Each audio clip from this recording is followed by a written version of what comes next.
Welcome to the Locked In Baseball Podcast. I'm William Locke. He is Luis Barranco. It is Sunday, January 25th. A flurry of moves have occurred across the Major League Baseball offseason this week. We have gathered here today on this Sunday to recap them all for you. Luis, how's it going? I mean, big week in baseball, flurry of moves, and just like with the weather, the snow, but a lot of moves going on in the world that is baseball. Before we begin, I'd like to get you guys to make sure you hit us a follow on YouTube, subscribe, follow us on Instagram, follow us on TikTok, and make sure you follow us on X/Twitter. William, it's been a week, man. Let's talk about it. A lot going on in the world with the Mets, lots going on with the Yankees, Texas. It's like every single day there was a new news drop, and it made it really difficult to actually produce this document. Yeah, I think we finished recording the last episode. I can't remember when it was, but like right after we hit record or hit stop record, the Mets traded for Robert. They traded for Peralta. We had the Bellinger signing. So it was a very eventful week. We're here to talk about it all. Let's start with the Mets. I do feel like they've kind of been at the forefront of the offseason this whole winter. With, early on, they lost all their players. People were freaking out. And now they've kind of come full circle. And David Stearns has, I feel like he's redeemed himself to some Mets fans after this week. But yeah, they traded for Luis Robert with the Chicago White Sox. So he is going to fill their center field slots next season. And then they traded for Freddy Peralta and sent over Jet Williams, the number 30 overall prospect, and Brandon Sproat, the number 5 Mets prospect prior to the trade. That was the return for Peralta. The Mets also got Tobias Myers from Milwaukee in that trade. Freddy Peralta has been great as a Brewer since joining their rotation full-time in 2021. He has a 3.30 ERA, which ranks 12th in baseball in that stretch among pitchers with at least 100 starts. So those guys that can stay healthy. And his 29.6 strikeout rate in that time span since 2021 is 4th in Major League Baseball.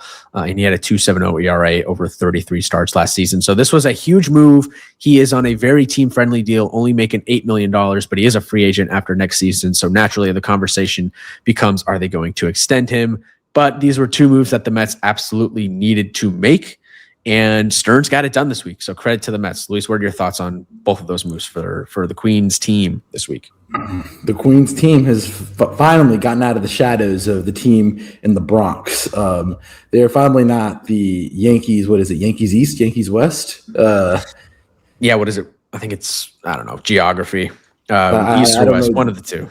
I'm not hip with New York geography. If somebody can help me out with New York geography, I want to say Queens is east. Whole point is the Mets actually did some smart moves this week, and I'm enjoying their it's southeast.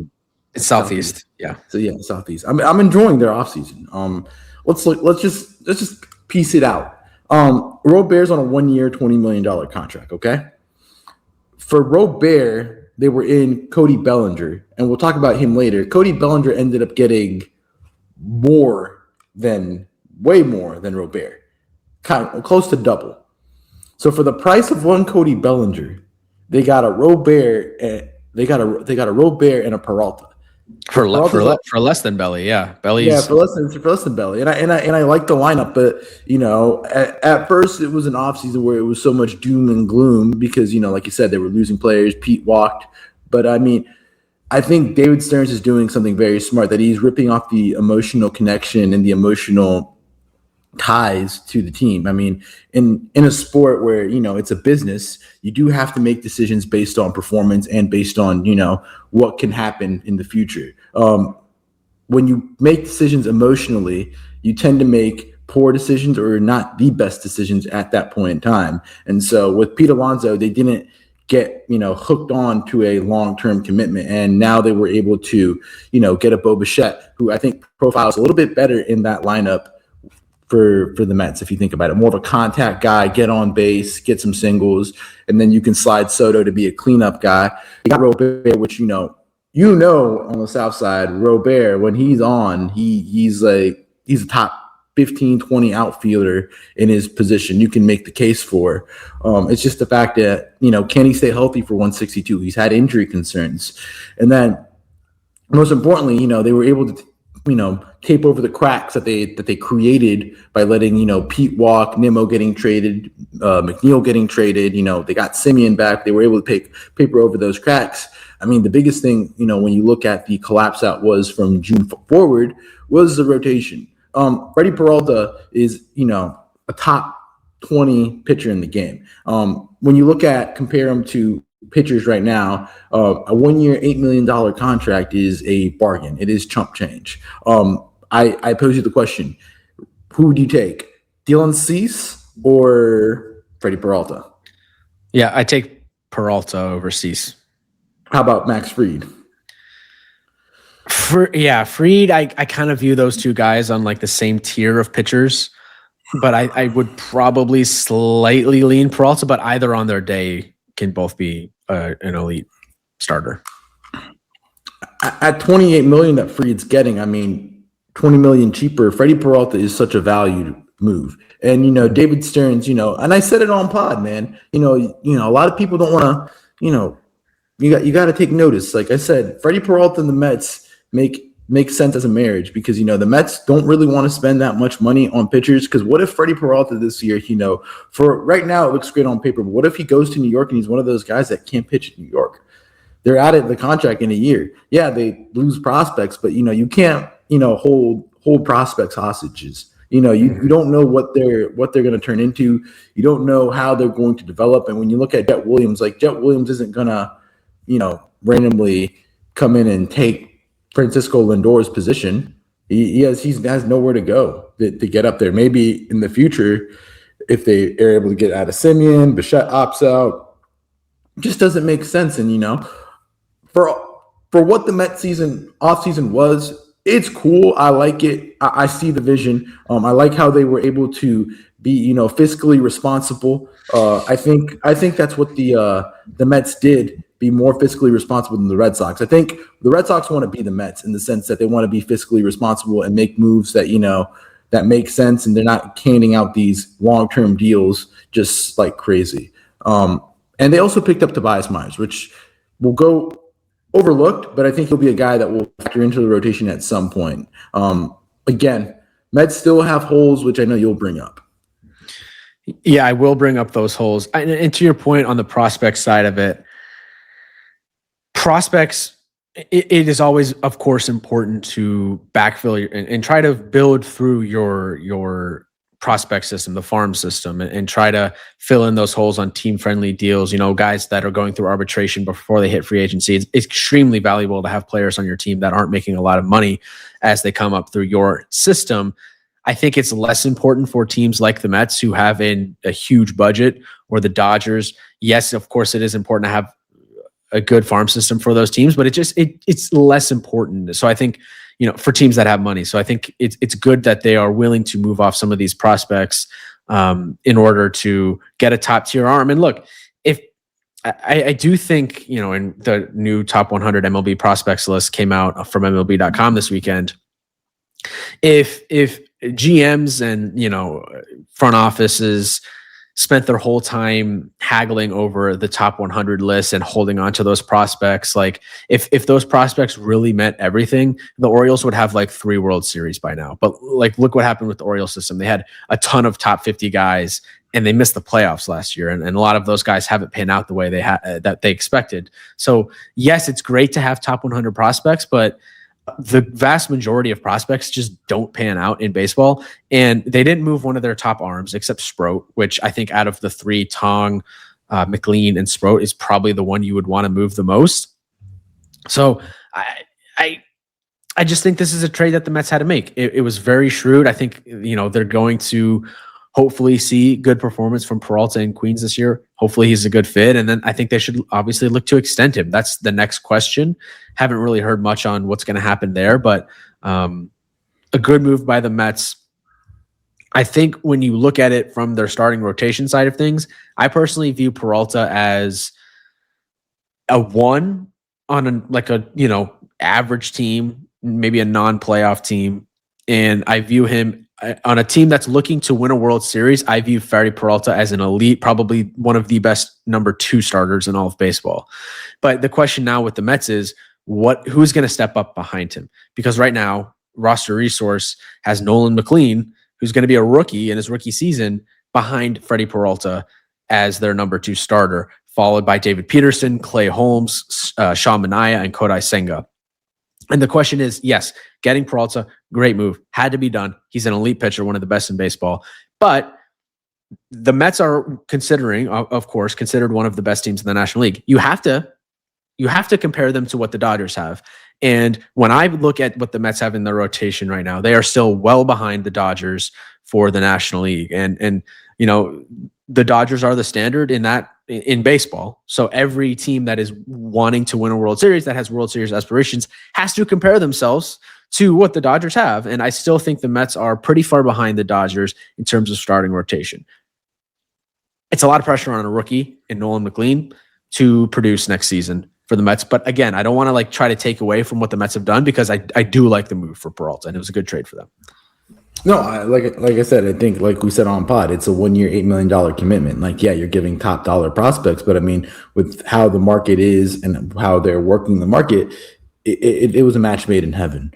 I view Peralta in the sense that rotation is giving me a lot of the Seattle Mariners vibes, with Luis Castillo, Logan Gilbert, George Kirby type of vibes with McLean, Peralta-esque. I think they're one pitcher away. But I wouldn't be, too worried about having all your ducks in a row by opening day. I mean, a lot can happen from here on to July with the trade deadline. When you look at the arms that could be potentially available, I look at teams and I don't want to step on the toes of previews, but you could look at a team like Texas. What if their season goes south? They could move one of their older arms like Evaldi or DeGrom. What if, Minnesota? They got Joe Ryan, and Joe Ryan, I think is one of the best guys that nobody knows about right now in Major League Baseball. Joe Ryan to the Mets. They have the prospect capital to do it. And then you could look at other central teams that could just fall out. I just think right now what the Mets have done this offseason, we were highly critical of them with their bats, but I'm slowly starting to like it. Could be an outfielder away. But again, when you look at the team at opening day, it's not the finished product. They could have somebody that can hit lightning in a bottle this year, or they could make a trade in season and then completely changes the outlook of the complete season. And I think you missed the biggest name that could be available at the trade deadline, the best pitcher in the sport, in Tarek Skubal. And we've talked about it here before. I don't know. It's going to be half a season. I don't know if they have the capital return will look like, but they could go out and do that and then give him a trial run in New York, and maybe he resigns in the offseason. I just don't see why you would trade for Skubal if, he's going to hit market. It just doesn't. It's just not smart. But if you look at it from a free agency side of things, the only teams that are really going to be in on signing Skubal to that free agent contract, probably the Mets and the Dodgers, and maybe Toronto. And maybe the Yankees. The Yankees aren't going to get Skubal. I know, but I'm just saying, it's only 4 teams that can afford him. There's only so many teams that can afford him. Maybe he does a hometown discount to go to San Francisco. He does a hometown discount for him. We'll talk about the Giants later, but what a terrible offseason they've had. No, but my whole point is you can get Joe Ryan in the deadline, and why would you trade for Skubal at the deadline when he's going to become a free agent in 6 months? Because you want to win a World Series. I know, but you can just wait 6 months and just keep your prospects. It just depends where they are. What's cooler? Parades or prospects? But it just depends where you are. If the Mets, let's say, are in a wild card berth, are you actually making the investment? I get the whole, prospects and parades. I get it, but you also have to be responsible. It's not fiscally responsible. You have to be prospect responsible. You can't be, all due respect, you can't be like AJ Preller out in San Diego, because look where that's netted them. They haven't won anything. Yeah, you have to be prospect responsible in a sense. A question for you is, looking at this division, who's your favorite right now? NL East. I think it's a push between the Phillies and the Mets right now. I do like what the Mets have done, and I do feel like they're not going to be done. The Phillies had a lot of losses this year. They lost Ranger. They still have the Real Muto stuff we talked about last year. He's been on the decline. Alec Bohm has been floated in trade talks. Nick Castellanos, he said he's not going to be there in opening day. There's just so many questions on that team. And, Harrison Bader's not re-signed. there's just so many questions where the Mets, yes, they made themselves a mess to start the offseason, but I know what they're doing. I have an idea, like, okay, this is something I can get behind, and this is something I can sign up for. Yeah, it's an interesting case study because it's a very different team than what they had last season. So it's going to be a lot of new faces in the clubhouse, a lot of new personalities gelling. And that is one of the things that we heard last year with the Mets is maybe that clubhouse wasn't as, connected, locked in as maybe, fans would have thought it was, how the front office would have wanted it to be. So it's going to be a very different looking front office clubhouse this year. And we'll see what it turns out to be. Bichette, Polanco, Simeon, Robert, are all new. Freddy Peralta is new. Devin Williams, Luke Weaver, Luis Garcia, Tobias Myers. Like there's a bunch of new faces there. I'll be curious to see how they gel and if they, hit the ground running in that National League East. Because when you compare it to Philly, it's essentially the same team as Philly had last season. Zach Wheeler's going to start the season out injured. They brought in Adolis Garcia, but it's a very similar team. And, don't sleep on the Braves. The Braves are finally going to be healthy, except Ha-Seong Kim is already injured. But I've liked the offseason they've had, bringing in Dubon, bringing in Mike Yastrzemski. Smaller moves, but they've kind of, improved the roster as a whole, and getting that health back, I think, is going to be huge for them. Also, Robert Suarez, one of the better closers in the league. So Atlanta, Philly, and the Mets, if I had a power ranking right now on January 25th, I would probably Mets, Braves, Phillies. I just feel like the Phillies might be over the hump at this point. And I agree. The Phillies just haven't done anything to just, make me feel good, in the sense they don't tickle my pickle. The Mets, like I said, they've created a mess, but they've slowly cleaned out the mess. So I think that's something that's going really understated about the Freddy Peralta trade is the prices. The trade market prices have been through the roof. And I'll ask you the question, and I thought about this with the report that came out, and this is one of the quick topics we're going to talk about later. Max Scherzer probably signing after opening day. What if they make a Max Scherzer reunion in New York? Again, his role would be a fourth, fifth arm on this rotation, maybe even a third. But it just brings me a lot more, calmness with that rotation with, McLean, Peralta, Scherzer, Manaea, Clay Holmes, Senga, and, Tobias Myers.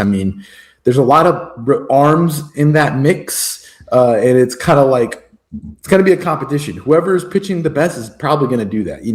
We know what Kodai Senga did at the end of the season. It wasn't great.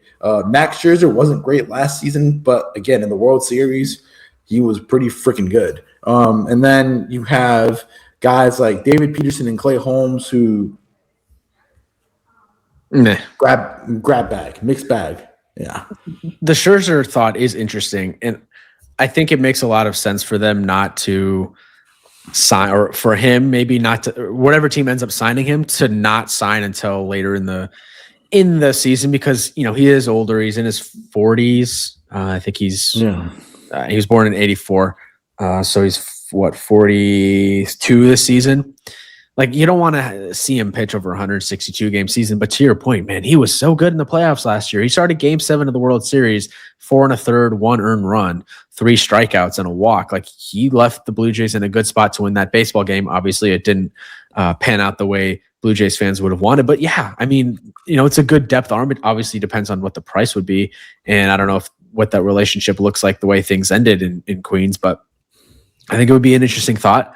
I do think they need to go out and make a move for one more type of arm. It doesn't have to be a top of the line arm guy. Framber's out there. They're probably not going to give a long-term contract to any type of pitcher, but Framber's an elite arm.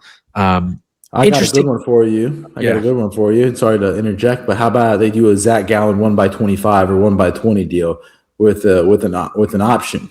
That's a deal that you sign up for with the Mets. I don't know what their tax looks like right now. I don't know if they're already on that third apron or the third CBT threshold, but I do feel like, okay, Zach Gallen's market is pretty much tanked after the year he had in Arizona.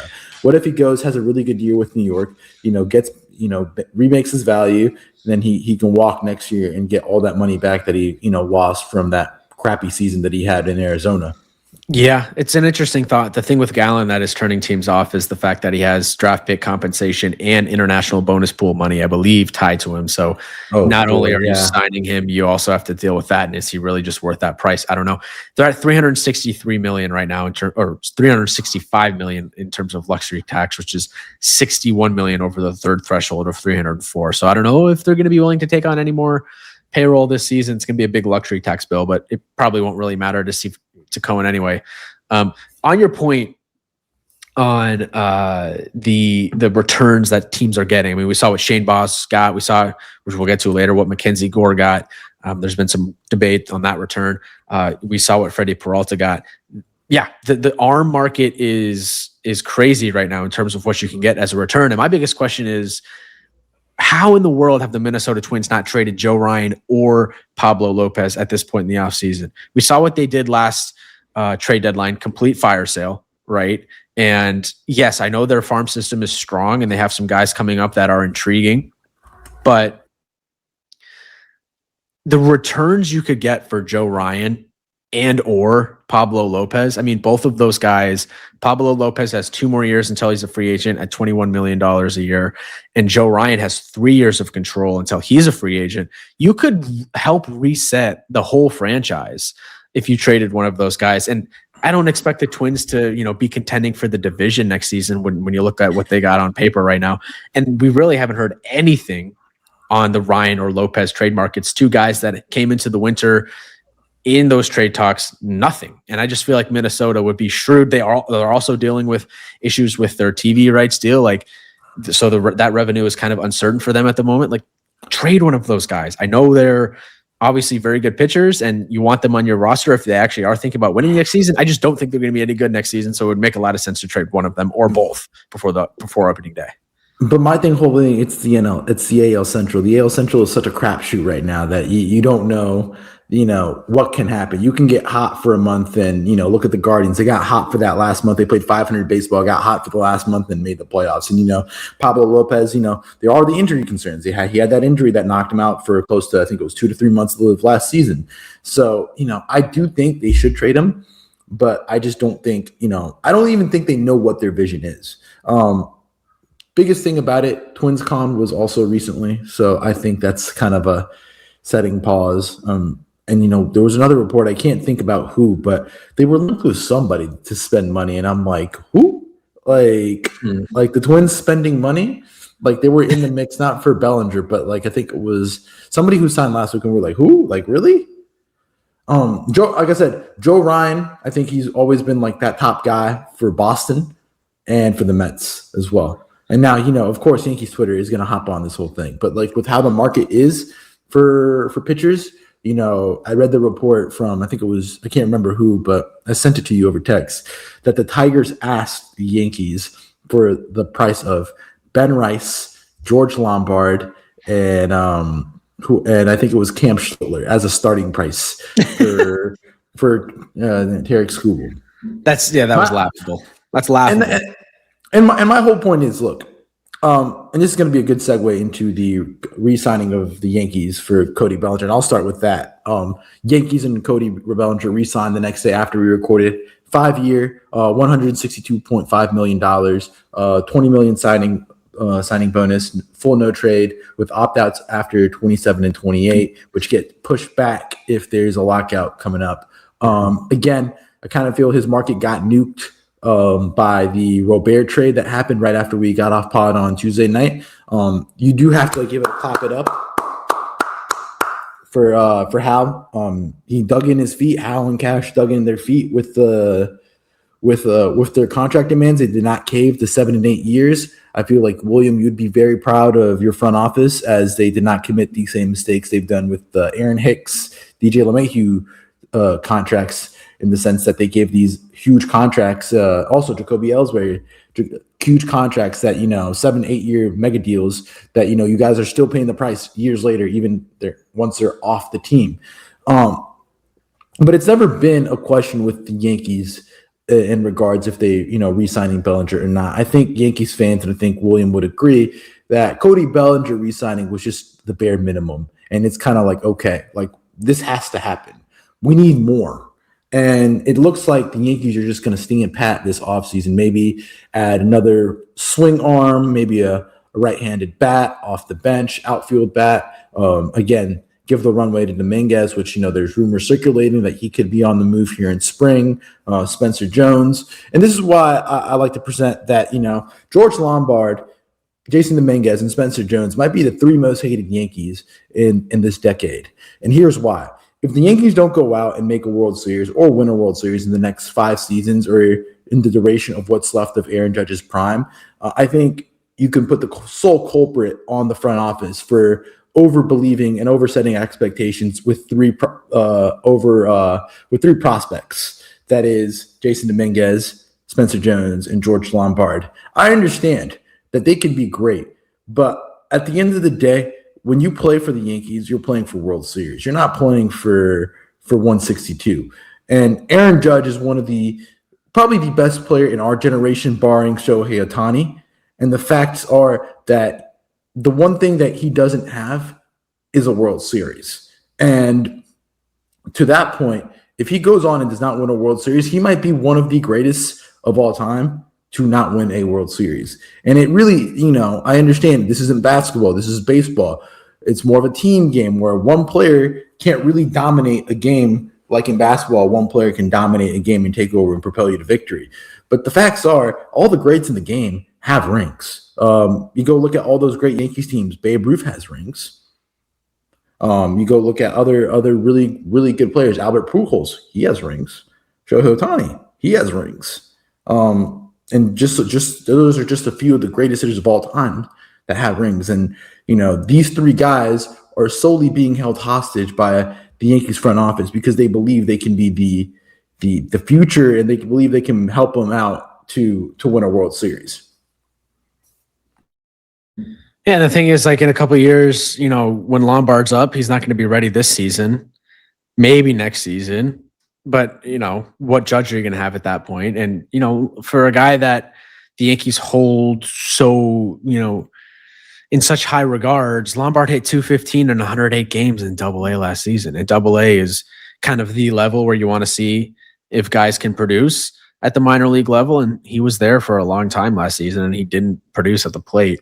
I know. I think it's great that the Yankees re-signed Bellinger. It's something that they had to do, and I think it's great that they re-signed him at a good, on a good contract, a deal that they were kind of looking for. They didn't go to the 7 or 8 years. They stuck to their guns and decided to just say, we're take it or leave it. 5 years, we're not going above it, and it ended up being a good deal for the Yankees. But there's still so many question marks with the team, and again, like to point from last episode, you get embarrassed all regular season against the Blue Jays last year. And then you play them in the playoffs and you get even more embarrassed. They really could have easily swept the Yankees in that series. The Yankees got 1 game off them, but it was basically just boat raced all series. The Blue Jays have had an up and down offseason. I think they netted out positive, probably a better team than they were last year. We'll see, though. Losing Bichette could hurt.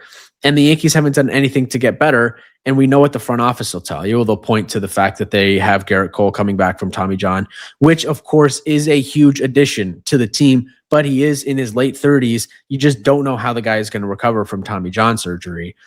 I'm not saying you have to go out and sign a top-of-the-line arm like they did last winter with Max Fried, but the Ryan Weathers trade, we'll see how that pans out, but it's essentially running it back with the same roster. And the question is, why haven't they done anything to address the shortstop position? Like any serious organization would have that shortstop position addressed. Anthony Volpe would not be the starting shortstop for any other team in contention for the World Series. It's not true. I know it's going to be Jose Caballero for the first chunk of the season with Volpe out injured, but come on, like, why haven't they done anything to make the bullpen a little bit better? It was a weakness for this team, definitely in the playoffs. And I feel good about Bednar and Doval, but, Cade Winquist, their big bullpen acquisition, they had Caleb Ward, but they DFA'd him the other day. They haven't done anything to make the bullpen better. And, those are two things that really matter when it comes to the postseason is good shortstop play, especially defensively. They haven't signed a backup catcher. Is JC Escarga really going to be the backup catcher next season? 2 lefty catchers?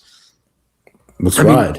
Come on. Like they're what it's like kind of like the definition of insanity, like doing the same thing over and over and over again and expecting a different result. They basically say, well, the postseason is a crapshoot. Let's see what happens. If you get into the dance, you have a chance. And my question is the postseason really a crapshoot? Look at the last 5 to 10 World Series winners. The best team usually wins the World Series. The AL postseason is really a crapshoot because it just depends on matchups. If you look at it, let's present, perfect example was 2 years ago when the Yankees got it. Like they played the Royals and then they played the Guardians. Like really, they played two really, really soft teams, which if it would have shook out differently, they would have played difficult teams. Like if the Tigers don't win that series, if Houston wins that series, do the Yankees get through Houston if they play Houston in 23 with Soto?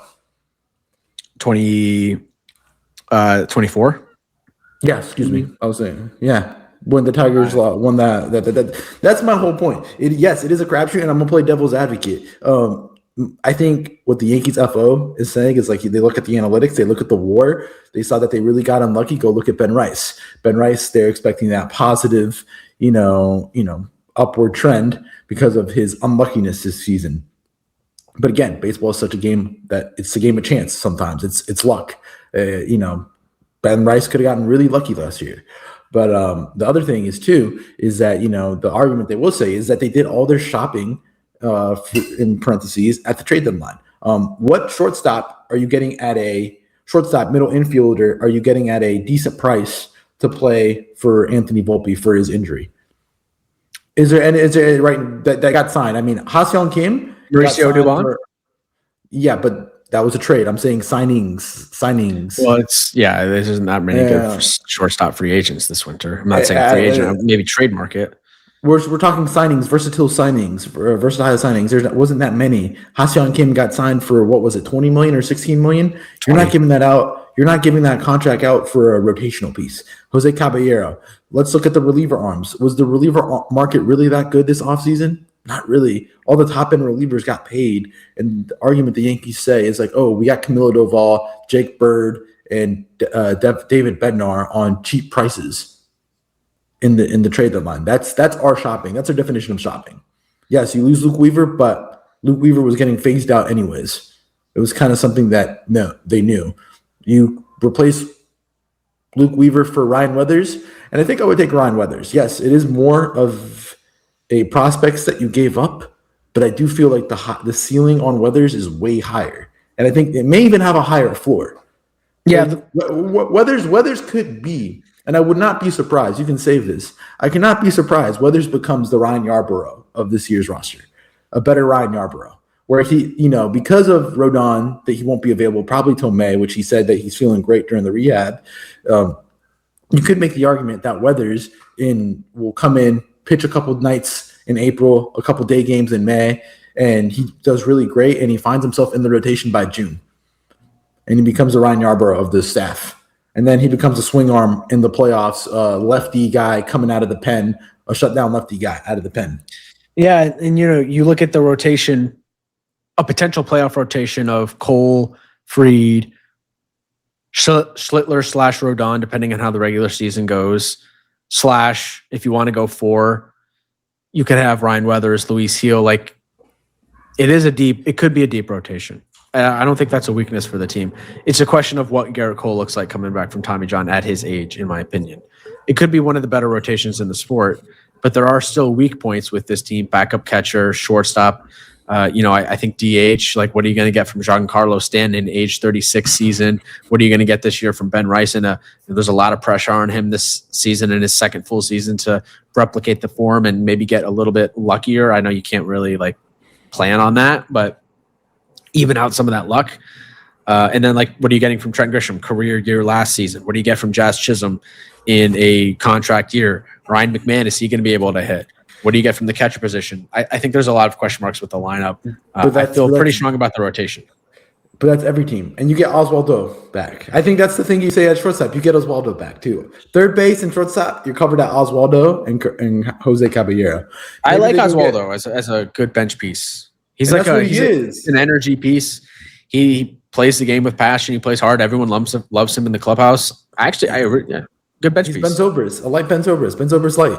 That's what he is. So, hey, honestly, I would like to see Yankees get one bat and one pitcher. Maybe you move on to Dominguez, but it's just hard with how the prices are. And There's going into the next topic, MacKenzie Gore. MacKenzie Gore just got traded to Texas, and the Yankees were linked with MacKenzie Gore. I mean, this is a great move for Texas. Another lefty arm, which I think that's another thing with the Yankees. You have already two lefty arms in Weathers and Fried, and then you also have Carlos Rodon, who's also a lefty. So it'd be another lefty arm in the rotation. But MacKenzie Gore just went to Texas for Gavin Feene and a bunch of other prospects, has control till 27, and they gave up 5 prospects in the top 25, top 30. Again, of their system, not all of it. But still nutty. It's still nutty. And I think we also have to remember MacKenzie Gore is a guy I've watched extensively because I kind of feel like, and this is getting a little bit personal off topic, but I always find a way to end up with MacKenzie Gore on my fantasy baseball team. He just always finds a way added on to my team, and I'm always tuning in to MacKenzie Gore starts. And, he's a great pitcher. He's a shutdown, lights out, strikeout pitcher. But when his stuff is not working, he is a human pinata. And I know you can say that about many pitchers, but the contact he gives up is so loud. It is all warning track, outfield, and, you saw it last year where, he had a 4.17 ERA in 159 innings and 2/3, but in the 110 innings before the break, he had a 3.02. He then ballooned up to 6.7. So he's not a guy, and he's also very young. He's not a guy that has shown you to last 162. He's not a workhorse. He's not going to be a guy that's going to be able to last you through the 162. And, I feel like for a team with Texas, I do enjoy the move, but it is a high-priced move. He's probably going to slot in probably a 3 or a 4, depending on, how you like Jack Leiter. Is Jack Leiter your 3 or your 4?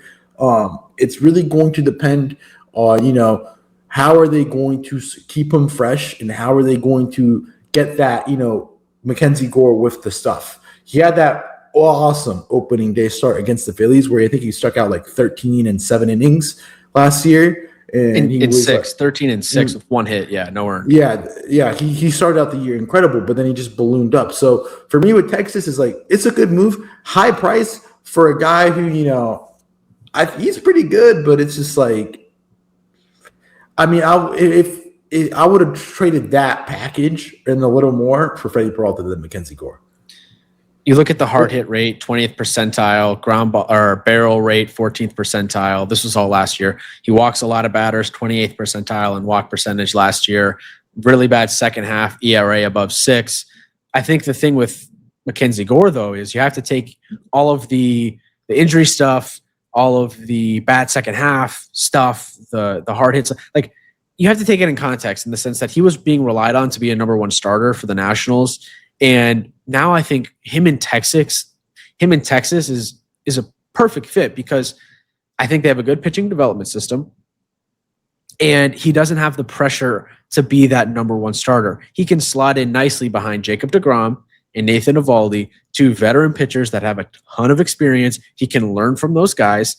And now the rotation is those top 2 and deGrom and Eovaldi. Hopefully they can stay healthy. And behind them is they're 2 young guys in Leiter and Gore who are going to be the mentees of those older starting pitchers. So I really like this rotation. Again, they're going to have to develop Gore, which is something that I do trust that staff to do.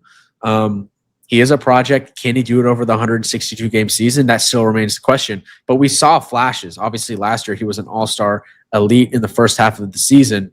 I'm excited for this rotation to see what they can do.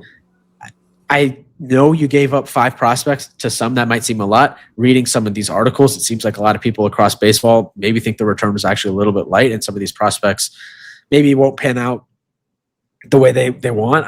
Who knows? Prospects, you just never know. So the trade is incomplete until 5-10 years down the line. You see what happens to these prospects. But right now, I think this move is good for Texas.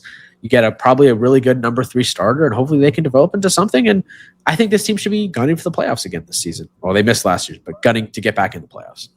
Of course, but my whole point is this is already year 4 of the MacKenzie Gore project, and his lowest ERA was 3.9, which was in 2024, which was last year. He's only been able to hit 166, his career high is 166 innings. I'm giving up a lot. And, I just rather have gone and got out, another pitcher, paid for another pitcher. I get it. It's team control. I'm yes, if he turns out, he's great. He's a cornerstone to that rotation. But I feel like with how Texas is and their timeline, that they're in a win now mode and their window is closing. This is probably the last year of that window. You need to put up results this year. And I just don't think that's a good move. I would have rather paid in the sense, again, I would have rather paid Framber Valdez. Yeah, that's an interesting thought. Framber Valdez has lost so much money off of one pitch. Like, I bet you Framber Valdez goes to sleep at night and is thinking like, wow, I should not have thone that pitch. Like, because that Probably one pitch is up. Right now they're saying Baltimore, but I mean, it's close. Does he take one of those short-term deals with a bunch of opt-outs? I don't know. Looking at Gore, he was drafted obviously by San Diego, 3rd overall in the 2017 draft. So the pedigree is there. He was involved in the Soto deal. Looking back on that Soto deal, it was CJ Abrams, Robert Hassel, Luke Voigt, James Wood, and MacKenzie Gore for Josh Bell and Juan Soto. August 2nd, 2022. Interesting deal to look back on. Abrams, Hassel, Wood, and Gore are the main names there.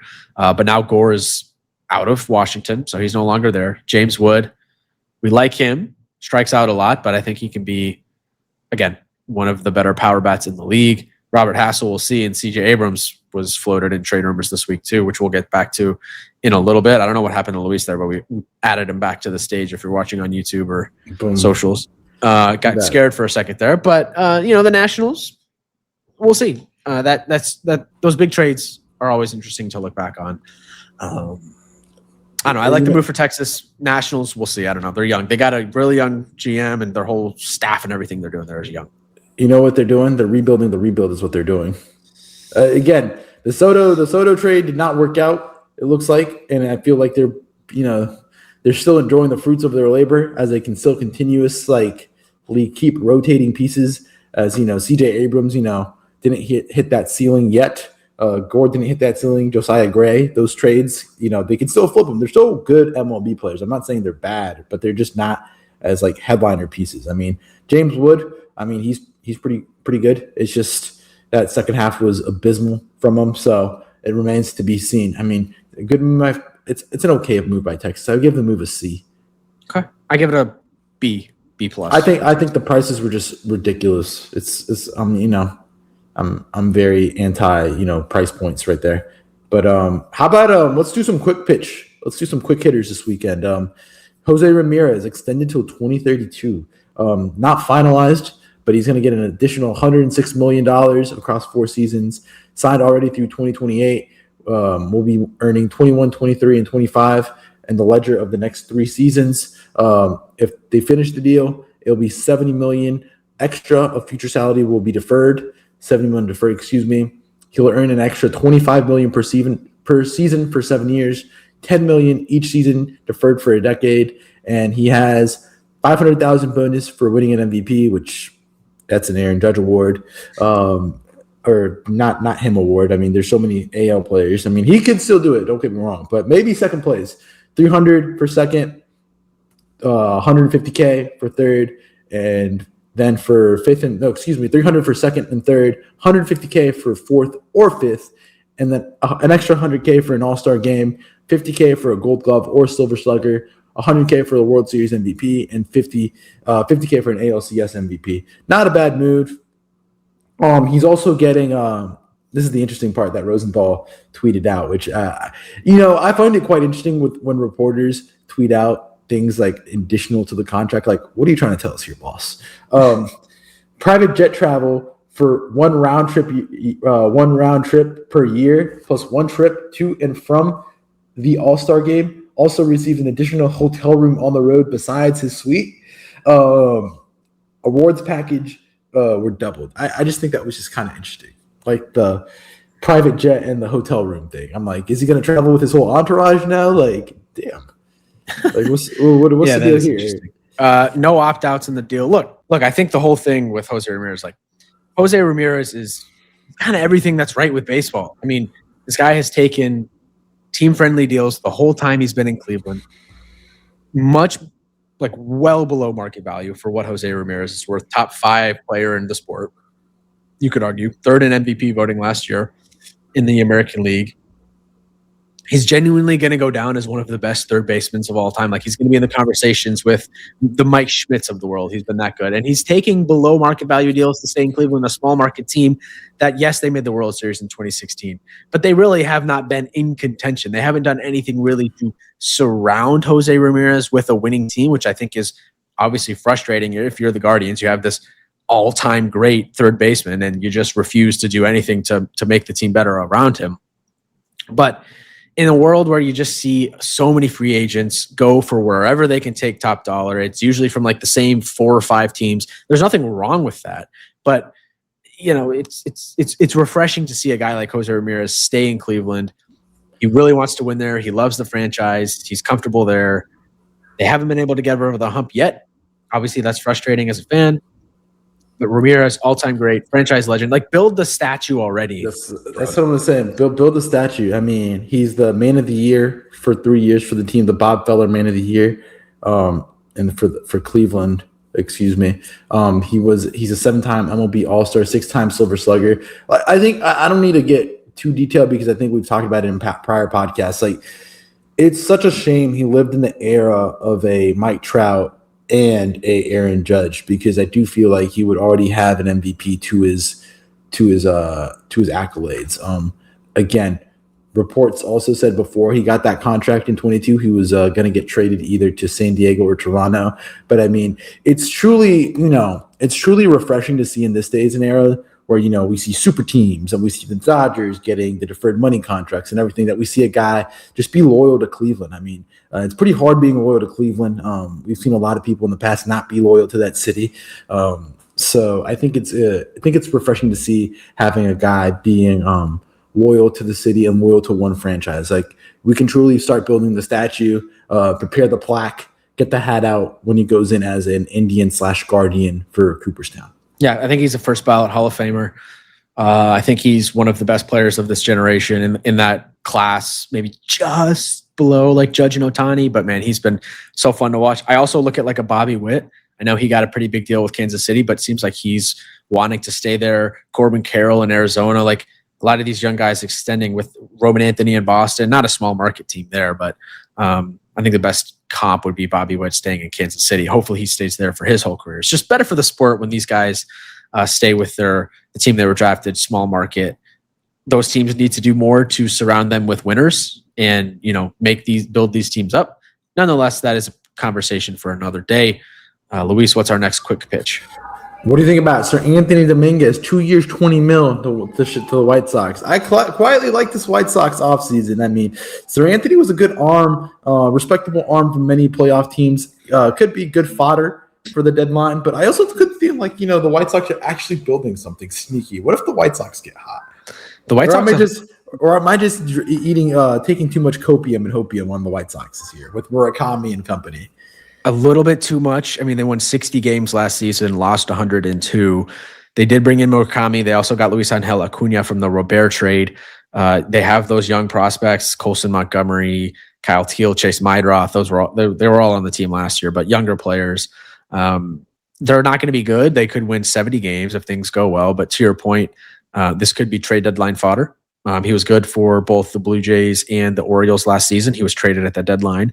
Are they signing these 2-year deals with Murakami and Dominguez to make them available at the trade deadline with control, and they're not just rentals? Could end up being pretty smart for the White Sox, going out and being willing to spend a little bit of money, small amount of money in free agency, which could net you a good prospect return because of that extra year of control in a very, clouded environment. You don't know what's going to happen next season with the whole lockout. So maybe that'll devalue that'll take away from their trade value a little bit. Who knows? But yeah, it's good to see the White Sox out here spending some real American currency. Shout out to them. They're one of the few teams in that division that have actually gone out and spent this winter. I think really the only team. Yeah. What was also funny? I forgot to mention, Cody Bellinger announced the signing, and Scott Boras was doing the Ranger Suarez presser in Boston. Why is that funny? I just think it's funny that Cody Bellinger signs and he's doing in the middle. Boras is in the middle of the Ranger Suarez intro. Well, what are you going to do? The man's got a lot of clients. He's a busy man. What do you think about the Kyle Tucker report that he was going to go to Toronto until the Dodgers came and dropped the bag?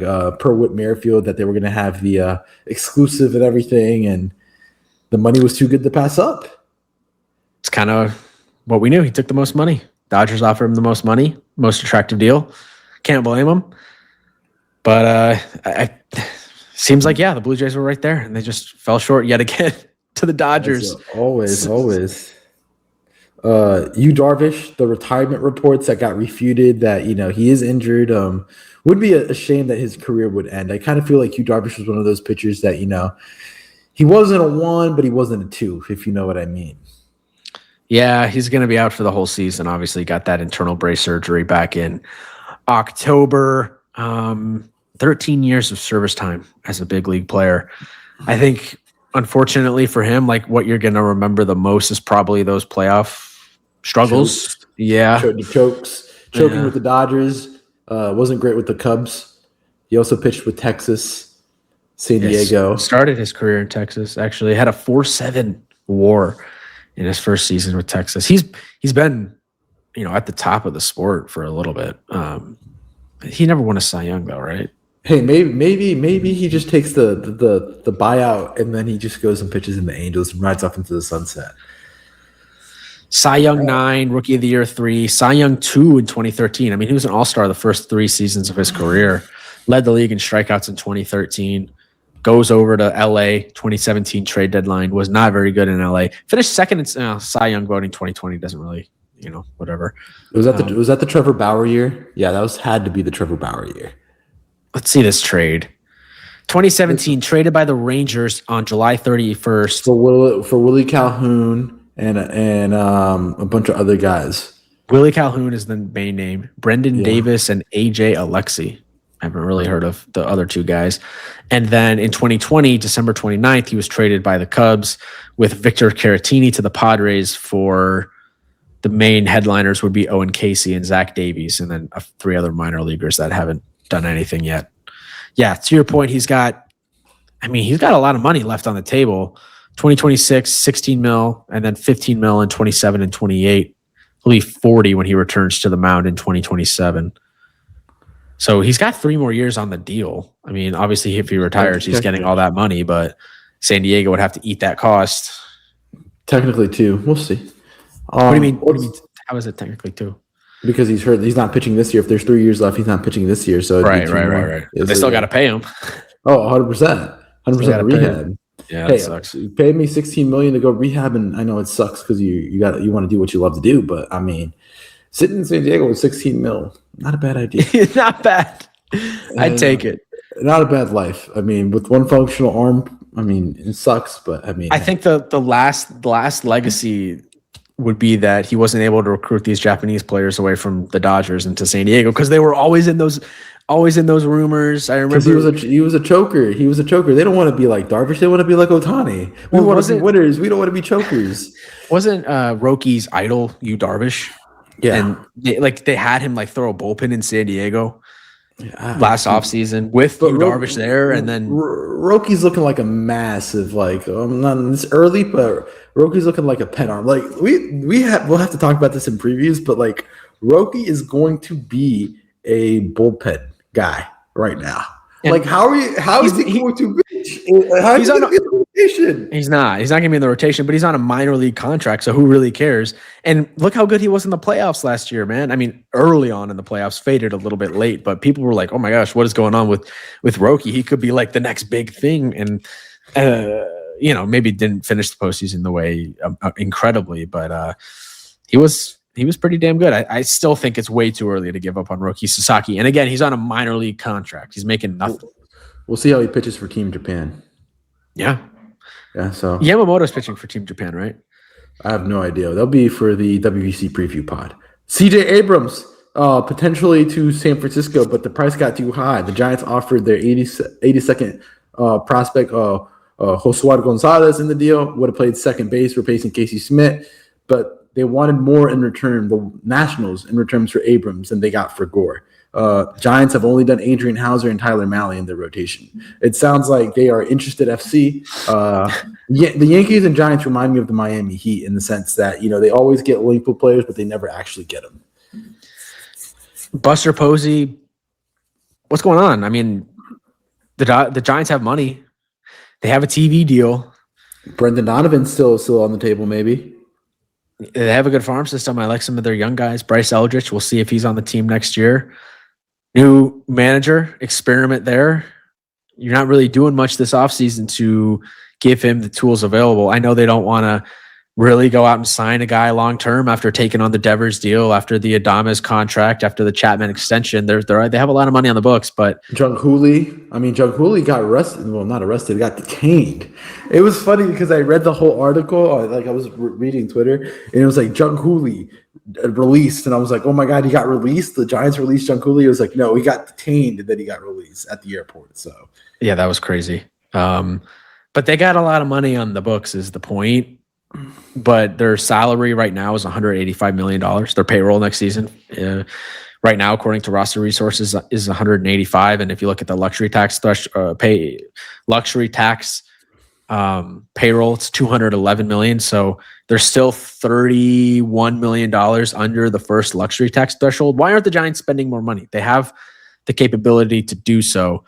I don't think it's a good look. For that front office, they're not doing what they can to give Tony Vitello every opportunity to win in his first year as a major league manager. Should be an interesting season to watch for them next season, to watch them go 81-81 again, because that's just where they love to be. Indeed it is. William, anything to close out today's podcast? Well, Craig Kimbrell to the Mets could be the kiss of death. Minor league deal. Cool. Minor league deal is the key words. Well, he's might get a chance. How is he still playing, man? He's going to be like a whatchamacallit, baseball grid, immaculate grid guy. Yeah. Let me just pull up his thing. I want to see where every team he's, because I feel like every season for the last 5 years he's just been bouncing around. 15-year career.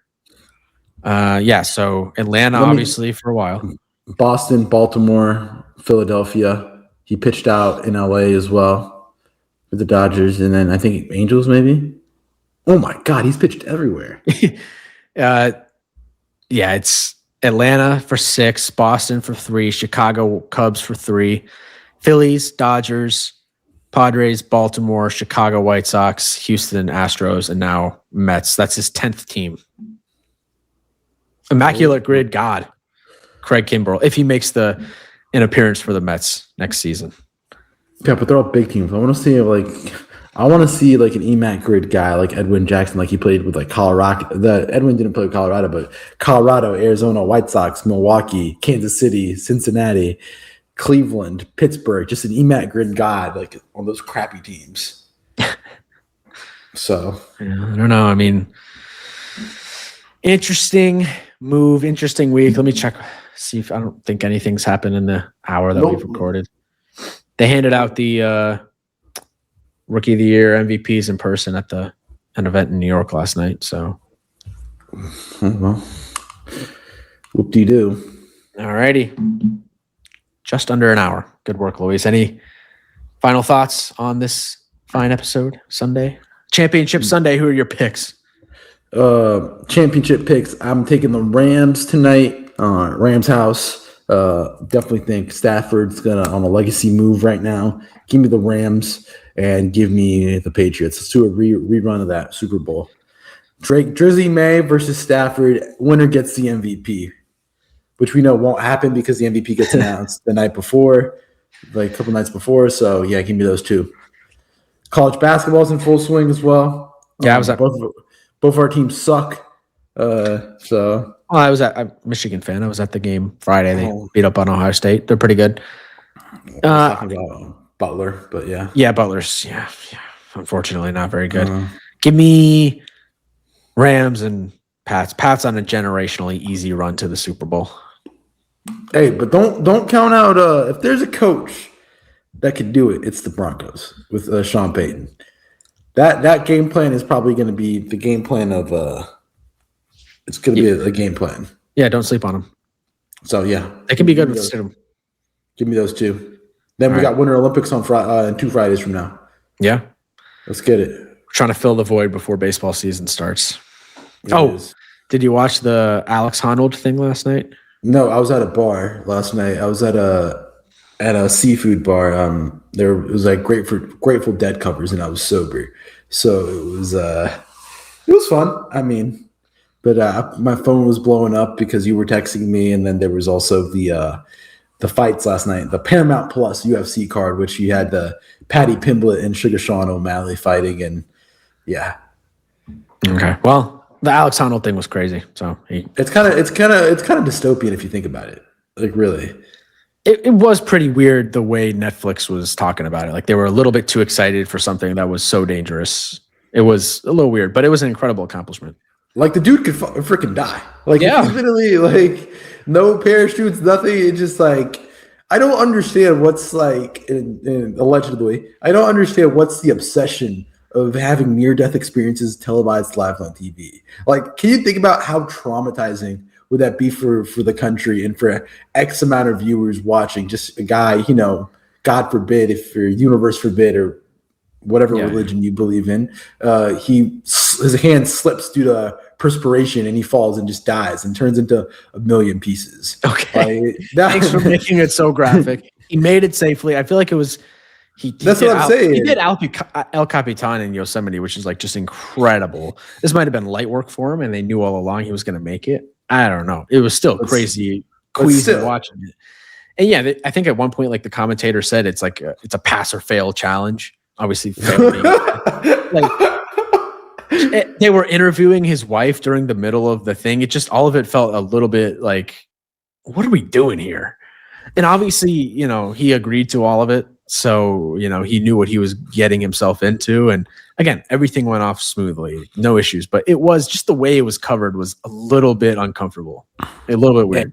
He definitely got the bag. My biggest thing is where was the Red Bull ads? I have seen like the videos, but where's Red Bull? Like, where's the Red Bull commercial? I feel like Red Bull would be doing generational numbers. Just like, why didn't we not blast him with a Red Bull t-shirt on? 10 years ago, this would have been a Red Bull event for sure. What was that guy's name? Alex Baumgartner or something? The dude, Felix Baumgartner. Yeah, the guy that jumped off from space. He died. He died recently. He died last year in July. How did he die? I just feel he was paragliding. Yeah, he was like this stuff is dangerous. It's dangerous. I just feel like Red Bull should have plastered like a Red Bull sign on there. Like this is such a Red Bull move. Like Red Bull marketing, where were you at? I wonder how much money Honnold made from doing that. Where was Red Bull though? That's my thing. Where were they? I don't know. Oh, Alex Honnold reveals embarrassing paycheck for Netflix's Taipei 101. Let's see what it says. His bank account isn't quite climbing as high as he'd like.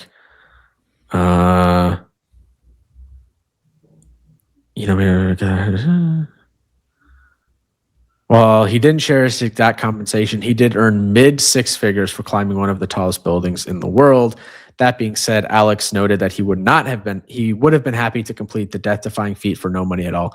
If there was no TV program and the building gave me permission to do the thing, I would do the thing because I know I can, and it'd be amazing. That was from E! News. And then, yeah, that's interesting. Nice. I mean, I would never do that in a million years, but I'd take the money for doing something else. I don't know. It's like Jake Paul. People criticize Jake Paul. Like, hey, if I'm getting paid how many millions to take a punch from Anthony Joshua? Hey, let's do it. I do it. I mean, I might die. Get the big ring. Let's go do cardio. So, yeah. All right. Well, this was a fun one. Hope you guys enjoyed. As we said earlier, hit the subscribe button. Going for 500 on YouTube. We'll be back later this week. Again, preview season is coming soon. But we'll be wrapping up the regular season, maybe do a winners and losers podcast, something of the sorts this week as the final names trickle in and find their teams before the season starts. Luis, thank you as always. This was a pleasure. Thank you all for listening, and we'll catch you guys on the next episode. Until then, peace out.